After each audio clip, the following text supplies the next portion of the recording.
Hello ಕರ್ನಾಟಕದ ಜನತೆ, welcome back to updates Kannada 360 channel. So ನಾನು ಇವತ್ತಿನ ವಿಡಿಯೋದಲ್ಲಿ ನಿಮಗೆ ಏನು ಗೃಹಲಕ್ಷ್ಮಿ ಯೋಜನೆ ಮತ್ತು ಅನ್ನಭಾಗ್ಯ ಯೋಜನೆ ಹಣ ಬರಬೇಕು ಅಂದರೆ ನೀವು ಮಾರ್ಚ್ 25ರೊಳಗೆ ಈ ಕೆಲಸನ ಕಡ್ಡಾಯವಾಗಿ ತಪ್ಪದಲ್ಲೇ ಮಾಡಬೇಕು. ಸೊ ಯಾವ ಕೆಲಸ ಮಾಡಬೇಕು, ಏನು ಕೆಲಸ ಮಾಡಿಲ್ಲ ಅಂದರೆ ನಿಮಗೆ ಹಣ ಬರಲ್ಲ, ಡೀಟೇಲ್ ಆಗಿ ಈ ವಿಡಿಯೋದಲ್ಲಿ ತಿಳಿಸ್ಕೊಡ್ತೀನಿ.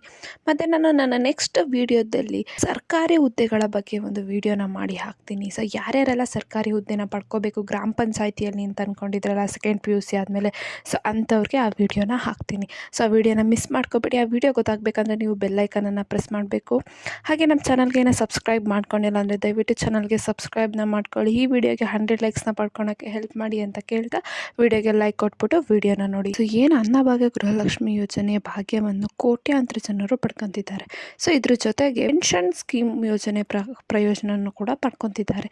ಸೊ ಆದರೆ ಸರ್ಕಾರ ಹೊರಡಿಸಿರೋ ಆದೇಶದ ಪ್ರಕಾರ ಮಾರ್ಚ್ 25ರೊಳಗೆ ನೀವು ಈ ಕೆಲಸ ಮಾಡ್ಕೊಳ್ದೇ ಇದ್ದರೆ ನಿಮಗೆ ಯಾವ ಸರ್ಕಾರಿ ಯೋಜನೆ ಹಣನ ನಿಮ್ಮ ಖಾತೆಗೆ ಬಂದ್ಬಿಟ್ಟು DBT ಆಗಲ್ವಂತೆ. ಸೊ ಸರ್ಕಾರ ಏನು ಒಂದು ಖಾತೆಗೆ ಹಣ ಜಮಾ ಮಾಡುತ್ತಲ್ಲ ಆ ಪ್ರಕ್ರಿಯೆ ಬಂದ್ಬಿಟ್ಟು ಆಟೋಮೆಟಿಕ್ ಪ್ರೊಸೆಸ್ ಆಗಿರುತ್ತೆ. ಸೊ ಇದಕ್ಕಾಗಿ ನಿಮ್ಮ ಮಾಹಿತಿಗಳು ಡಿಜಿಟಲೈಸ್ ಆಗಿರಬೇಕು. ಆದ್ದರಿಂದ ನಿಮ್ಮ ಬ್ಯಾಂಕ್ ಖಾತೆಗೆ NPCI mapping, Aadhaar card link, KYC ಪ್ರಕ್ರಿಯೆನ ಸರ್ಕಾರ ಕಡ್ಡಾಯವಾಗಿ ಮಾಡಿತ್ತು.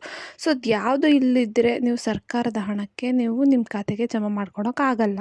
ಸೊ ಮಾರ್ಚ್ 25ರೊಳಗೆ ನೀವು ಏನು ಮಾಡಬೇಕಂದ್ರೆ ಆಧಾರ್ ಕಾರ್ಡ್ ಏನಾದರೂ ನಿಮ್ಮದು 10 ವರ್ಷ ಹಳೆಯದಾಗಿದ್ದರೆ ನೀವು ಅದನ್ನು ಅಪ್ಡೇಟ್ನ ಮಾಡಿಸ್ಕೋಬೇಕು. ಸೊ ಏನೋ ಒಂದು ಆಧಾರ್ ಕಾರ್ಡು ಪ್ರಮುಖ ದಾಖಲೆ ಆಗಿದೆ. ಜೊತೆಗೆ ಯಾವುದೇ ಸರ್ಕಾರಿ ಯೋಜನೆಯ ಪ್ರಯೋಜನ ಪಡ್ಕೊಳ್ಳೋದಕ್ಕೆ ನಿಮಗೆ ಆಧಾರ್ ಕಾರ್ಡ್ ಒಂದೊಂದು ಪ್ರಮುಖ ಆಧಾರವಾಗಿ ನೀಡಬೇಕು ನೀವು. ಸೊ ಇಂಥ ಸಂದರ್ಭದಲ್ಲಿ ನೀವೇನಾದರೂ 10 ವರ್ಷ ಹಳೆಯ ಆಧಾರ್ ಕಾರ್ಡ್ ಹೊಂದಿದ್ರೆ ಅದನ್ನು ಅಪ್ಡೇಟ್ ಮಾಡಿಸ್ಕೊಳೋದು ಕೂಡ ಬಹಳ ಮುಖ್ಯ.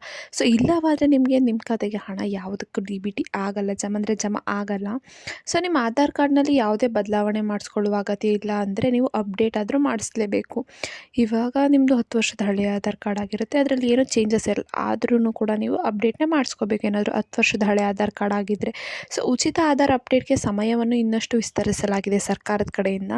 ಸೊ ಜೂನ್ 14, 2024 ಅವಕಾಶನ ನೀಡಿದ್ದಾರೆ. ಸೊ ಹಾಗಾಗಿ ಯಾರ್ಯಾರೆಲ್ಲ ಇನ್ನೂ ಆಧಾರ್ ಕಾರ್ಡ್ ಅಪ್ಡೇಟ್ ಮಾಡಿಸಿಲ್ಲ 10 ವರ್ಷದ್ದು ದಯವಿಟ್ಟು ಆಧಾರ್ ಕಾರ್ಡ್ ಅಪ್ಡೇಟ್ನ ಮಾಡಿಸಿ. ಹಾಗಾಗಿ ನಿಮ್ಮ ಖಾತೆಗೆ DBT ಹಣ ಬರಲು ಮೊದಲು ಈ ಕೆಲಸ ಮಾಡಲೇಬೇಕು ನೀವು. ಸೊ ಅನ್ನಭಾಗ್ಯ ಹಾಗೂ ಗೃಹಲಕ್ಷ್ಮಿ ಯೋಜನೆ ಹಣವನ್ನು ಅಂದರೆ 7ನೇ ಕಂತಿನ ಹಣ ಮಾರ್ಚ್ ತಿಂಗಳಲ್ಲಿ ಬಿಡುಗಡೆ ಮಾಡಲಾಗಿದೆ. ಮಾರ್ಚ್ 15ರಿಂದ ಆರಂಭವಾಗಿ 31ರೊಳಗೆ 7ನೇ ಕಂತಿನ ಹಣನ ಜಮಾ ಮಾಡ್ತೀವಿ ಅಂತ ತಿಳಿಸಿದ್ದಾರೆ. ಸೊ ಈ ಅವಧಿಯಲ್ಲಿ ಫಲಾನುಭವಿಗಳ ಖಾತೆಗೆ ಹಣ ವರ್ಗಾವಣೆ ಆಗುತ್ತೆ ಅಂದರೆ ಮಾರ್ಚ್ 15ರಿಂದ 31ರೊಳಗೆ. ಆದರೆ ಈಗ ಮೇಲೆ ತಿಳಿಸಿರುವಂತಹ ಕೆಲವು ಪ್ರಮುಖ ಕೆಲಸಗಳನ್ನ ನೀವೇನಾದರೂ ಮಾಡ್ಕೊಳ್ದೆ ಇದ್ದರೆ ನಿಮ್ಮ ಖಾತೆಗೆ ಇನ್ನು ಮುಂದೆ DBT ಆಗಲ್ಲ ಹಣ ಎಂದ್ಬಿಟ್ಟು ಸರ್ಕಾರ ತಿಳಿಸಿದೆ.